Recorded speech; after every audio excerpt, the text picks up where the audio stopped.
Righto, we've got a lot of questions about will that little small block Chevy, 406 cubic inches, spool, twin 55 frame, Pro Mod 88s.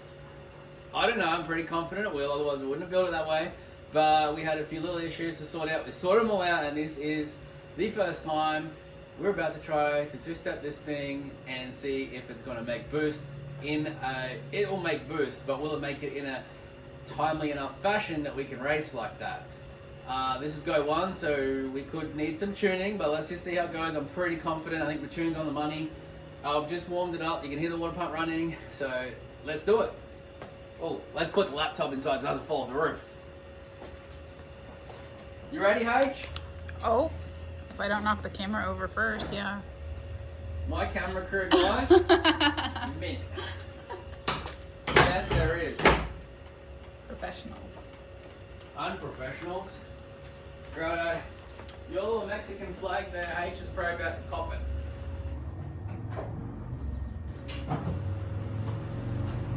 Stand by.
I'd say better than expected. Oh, Lil B's caught methadone on the eyes. You alright, buddy? Eyes are stinging. It hurts, buddy, it hurts. I'd say better than expected, and I forgot to turn the CO2 on, but I saw like 15 pounds of boost, so yeah, it's spooled and it's spooled fast. We're gonna have to let that one cool down so I can put the CO2 on and see how fast it actually spools with the boost controls turned on. I was literally thinking, don't forget the CO2, don't forget CO2, don't forget CO2. Get in there, forget the CO2. It's my first CO2 car, so I really have to get my head around that. But yeah, I don't know what the time was. We'll pull up the log to make a little video, but let's figure out how fast I spooled because it felt quick. So how about that, eh? We are about to pull a data log. Like I said, sucks that I didn't put the CO2 on, because that would have made it spool substantially quicker.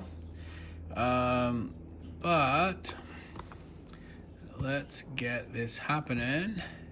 That's our log just there. A little revs after. It was up there in 2 seconds. Sorry, it was up there in 6 seconds. It would have spooled quicker, I think. 6 seconds is still, I can still work with that. Still pretty good, actually. Now, let's see the big question. Manifold pressure. HIJKLM. There we are. I saw it there. Boom, look at that. That boost was climbing. 17.3 psi. And it wasn't just a peak, it was up there. That's because I didn't have the CO2 on, so I didn't open the wastegate. So it would just keep going. And it took off away from the two-step at the end there, so I really don't know what happened there. Anyways, something. So there we go. Let's see, we made 6.8 psi, which is 10 is probably very, very, like we would leave at 10. I think in the UDs leave like 13 was as high as I would go. But 10 was still good. This car's obviously a lot lighter and better set up, and at 10 pounds it will be making a lot more power than the old single used to. So we're at 10 pounds at just over 4 seconds. And like I say, no CO2, so we can make it happen. So I am starting to get really excited about this. I think this thing is gonna spool like crazy. I'm gonna take this opportunity to dispel a myth, I think. I don't think it really matters what size the turbos are and how they spool. I know on my old setup with the single, I tried all different types of exhaust housings, from a 125 to 132 to 140, and it never made any difference. It really didn't. And so putting these turbos on here that are just way too big, that just shouldn't spool, they spool the same as the 80s, and they're a way bigger frame than the 80s. So I'm just putting it out there. It might be a myth that size matters when it's coming to spooling, because maybe it doesn't. But in saying that, there's still one more demon we might have to fight. I have had experience with oversized turbos on small engines. If you turn it down enough so that it gets traction on the start, sometimes they can be very lazy trying to come up out past 30 feet out through to who knows where. So I think with this scenario, with dump valves, timing, all that sort of stuff, I think we're just gonna be able to leave on a shit ton of boost because we can make it, and just use timing to control it. So I don't think that's going to be an issue for us. But there you go, myth dispelled. I don't think it really matters. I think you can spool whatever you want if your tune's good and you got the right tools to do it.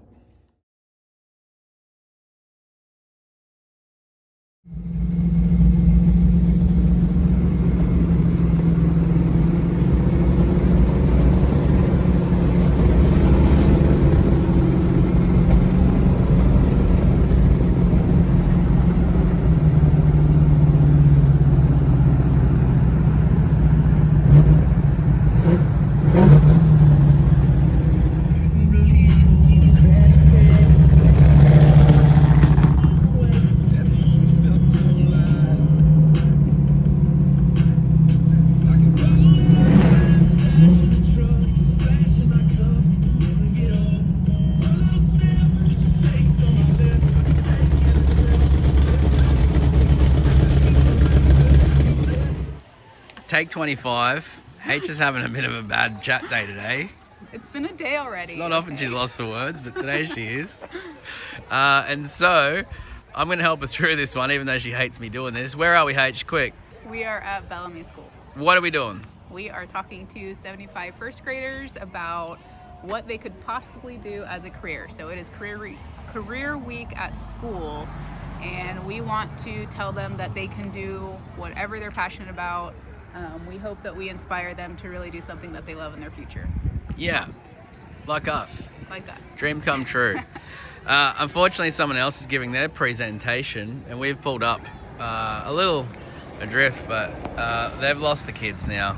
Yeah. Their attention is all on the Mustang, Monaro, and Corvette that we've bought, and the teachers are having a hard time keeping them contained.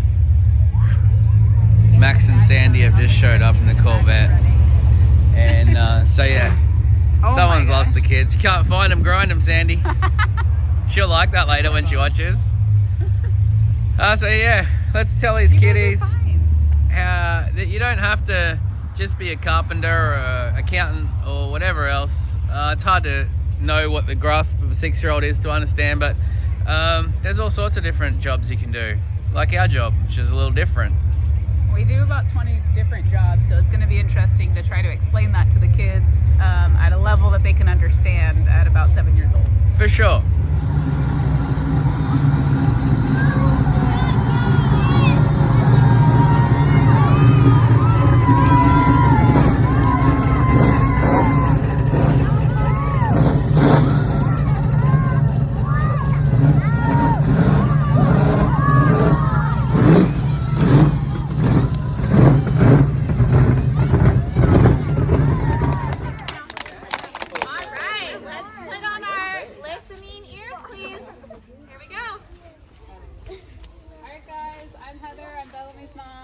I'm Luke, I'm Bellamy's stepdad. And we're going to talk to you guys about some of the stuff that we do for work. So I own a company that is called Redwood Rally. The biggest part of it is a week-long racing event. and we get to do fun stuff in order to promote this event. Quite a lot of hard work. Oh yeah, hard work, but. And I sound different, guys. I'm from Australia, land down under. Yes, we have kangaroos. And I run a company in Australia where we manufacture parts for these old cars. And part of the fun part of we make them, but then we have to test them, and we have to go and race and test out all the stuff we make. And then we have a YouTube channel, so we make videos of the cars and stuff like that, put them on YouTube. Sometimes little bees on there. And that's how we market. So we do a lot of different things, from marketing to racing to manufacturing. We have staff, so we have to manage and stuff like that as well. So luckily we get to do a lot of fun stuff with the business. And if you guys, selling a product, what you guys want to do is get it in front of people, right? So if you are going to market a product, what's the best way to get the word out there? Well, doing fun stuff and getting to go to races and traveling all over the U.S. and for him all over the world. For sure. We just need to talk to people and tell people about what we do. And I also just get to race and have fun. So lots of you guys over your lives are going to come up with ideas. And it's very important that if you have those ideas, you work on trying to get those ideas to take to market and sell to people, and you can make that your career. You don't necessarily follow the path of going to a job. Some people have different, some people have ideas, and some people can stop, and some people can market and sell those ideas really well. And then some people just make videos about those things, and they do really well too. But what we find is you end up bringing it all in together. So don't be worried if you just have a specific thing, you're trying to figure out what you're interested in. If you're interested in a whole lot of different stuff, that's cool, because you can still find a job that caters to all those different things that you're interested in. So what we want to tell you guys, and it's probably what your parents tell you, your grandparents tell you, you can do whatever you want. You can be whatever you want to be as far as God goes. And we hope that you guys just find something that you love. And you're going to be working for a very long time in your lives, and the best part is if you get to enjoy what you do. The most important part, we're going to get to questions in a bit. I won't forget this. You can rest your arms walk away. The most important part, every day, Heather and I use mathematics, English. Correct me if sometimes I use the Australian terms, but all of the stuff that you guys learn here at school, you're going to use in your work life. So it's really important that you listen to the teachers and that you learn, you do your homework, you try your best, you try to get your best results on all your tests, because those skills are going to be really important. Even if you're doing fun stuff like going to the racetrack, there is a lot of science and mathematics involved. Right, questions? Emmett had his potato chip. Why do you drive on your website? That's because this car is from Australia. On Australia, we drive on the other side. Yeah. Aussie, we call it. Then why do you sound like the same, right? Well, we speak the same language, but we're just from a different part of the world, so we have a different accent. Just like people from New York might sound different to people from Reading. We love them. That's one of the best parts about our job is that we get to do what we love. We get to drive these cars, we get to race them, we get to meet people who also like racing. So yeah, it's really TV cool. show. Conrad. Have you two ever raced each other? We have raced each other once. Ask her who won, Conrad. I was faster, No, but go through the line. I read with. Or no, I sat on the just line. won. I was faster. Who won? Me. Yep. Turn on the win line. This guy here. Yeah, you. What's your name? Is the Tesla faster than that car? No. Well, it depends which Tesla. The Tesla Plate, I believe, runs around a 9.0. This would run pretty similar to that, but that's a $500,000 car, I believe. All the other Teslas, that is much faster. And my dad likes cars too. Does he? That is awesome, buddy. Behind you, yep. Yep, you. What do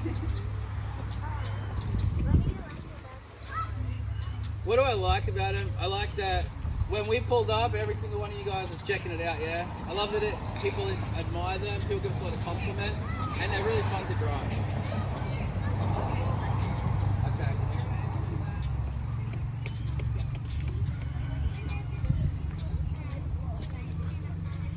Motorfab YouTube channel. Subscriber. that?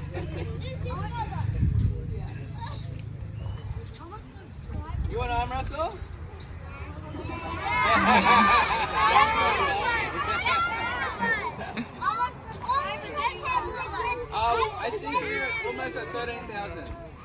How much? 8,000. Because we 13. to stand out so people remember it, notice it. Spider-Man.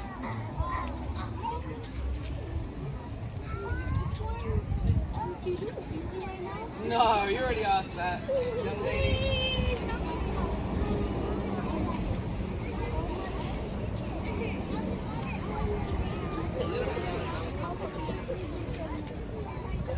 How do we get a close spot? One more question.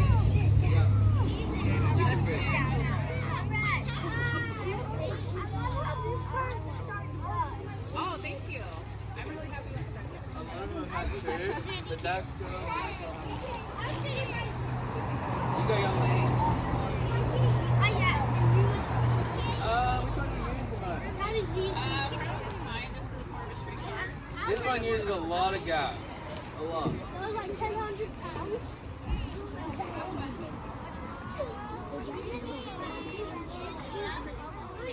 For me. Stop, guys.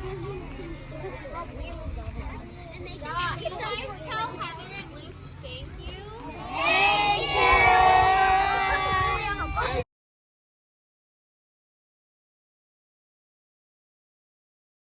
Well, we were hoping this video was going to be at the track. Racing, well, not racing. Testing, no, not even testing. Licensing, the Torana. Well, licensing me, the Torana's passed cert. I hold an IHRA license in Australia, which is International Hot Rod Association, which I don't know anyone at the IHRA, and I just know that the whole Andra IHRA dispute in Australia was damaging to drag racing. I don't have a side or a preference, but I do remember being told when swapping over to IHRA that could help us race all over the world. Well, there's over 400 racetracks in America, and I believe there's less than 20 that are affiliated with IHRA. So I think there might have been less than 10, and I haven't found one yet.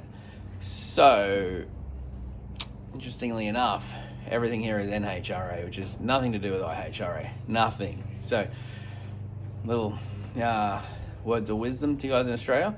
Just know that your IHRA system there is not really worth a pinch of piss here in the US. But anyway, so I'm having to re-license into an NHRA license here in the US, which is fine. I don't mind doing everything by the book. And we're all scheduled to do licensing passes and do that video, which I was really excited to take the Torana down the track for the first time. Then it hung an injector. So I reached out to my buddy Ryan and said, hey, I got a billet atomizer that's hung open. He said, not a problem at all. I'll send you my spare set, put them in, and we'll get the other one sorted out. So we did that. And then we got notification that the test day / license day was cancelled due to rain. It didn't actually rain, but they didn't want to hold the event with a forecast of rain looming in the background. So what we did is they got over a few things, and I'm glad that we did, because we realized that the car was actually pushing through the trans brake on the brake very momentarily, but it would have been enough to bump the beams. So we're going to fix that today. I've been going backwards and forwards with James Horan from Full Race Torque Converters. He is the man when it comes to dump valves, converters, gearboxes. Helped me out so much with this program, and the Monaro as well. He built the bolt together converter that's in the Monaro. James is a legend. He's just an awesome dude. He's done a few things, and he's like, oh, Lukey, you sure you want to, persist while I learn and experiment with stuff? And I'm like, dude, if I'm racing, I'm doing it with your stuff in the car. I don't care if it's good, bad, or indifferent, because you're just one of those good people in racing that I want to work with. So James is a man. I don't know of anyone else in Australia that's running a car they built in their garage at home that they built, and he has some help with tuning, but he can also tune very, very well. He's a very smart man. He builds his own converter, gearbox, engine, car, the whole lot, and he's running to the threes.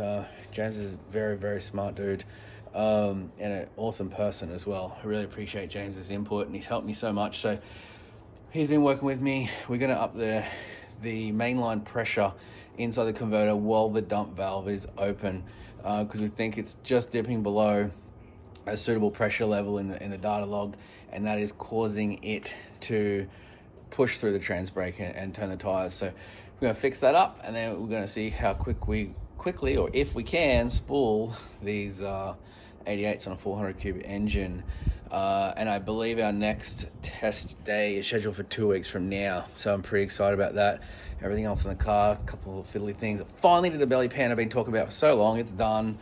Window net, all the safety gear is all done. Harnesses. I think now I just got to wire up the headlights and taillights, and we're ready to go. We're finally ready to make a rip. So can't make a rip today. Sorry about that, but it is coming very soon, guys. Okay, so here we are in the Torana.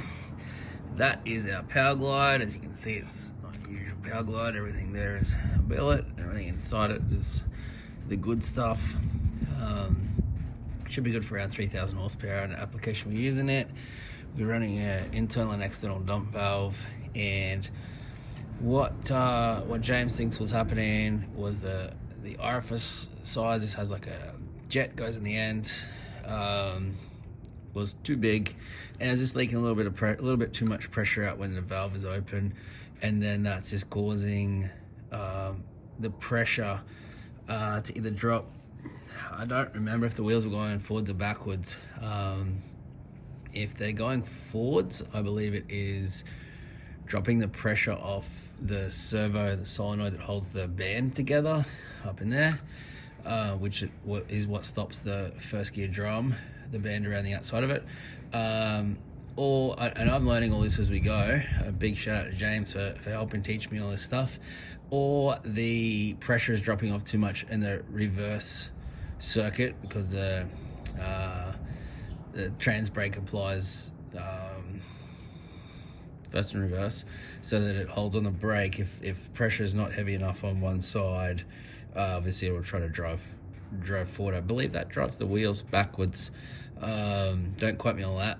James is the man. So yeah, we're learning as we go. We're gonna drop this hole size down, and hopefully that's gonna bump the pressure up a little bit. Now that I've got all my sensors calibrated properly, we can see that pressure very accurately in the data log. So let's try it and see if we can spool these big turbos. Okay, that one's good. Okay. Right. So are we recording, H? Yeah. Beautiful. We have put the 5mm orifice instead of the 6mm orifice. We're about to see how this thing goes.